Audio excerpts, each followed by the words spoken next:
All people need to know about, what happened during this time. It's a very stressful time, all around. I'm one of those people who lived through it. I was in college during the civil rights movement, so, I'm akin to a lot of things that goes on. I think that when you think in terms of young people need to know where we came from in order to really set a course as to where to go.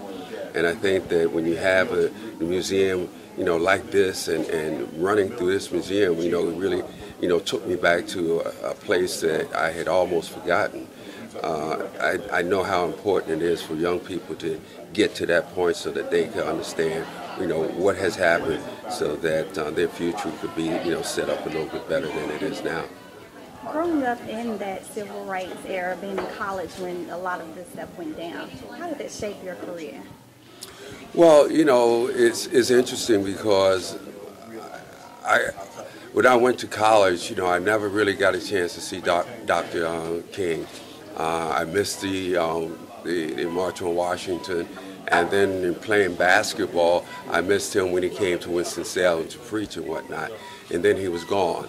After his assassination, I was in the pros, and I would sit in the locker room, and I would read his speeches.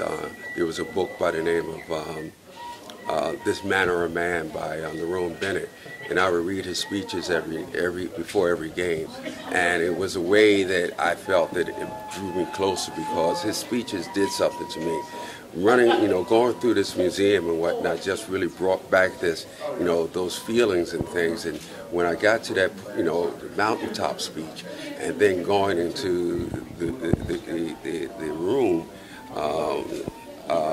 it kind of took me aback, and I don't know how to express it except for it's a feeling that, it felt like I was there, he was there, his presence is there.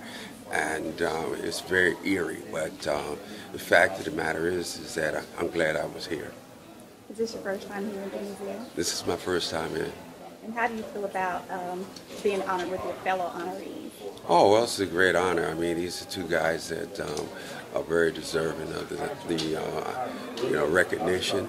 And just being here, and sharing this with them is, one of the things that I've looked forward to for the last few weeks. Well,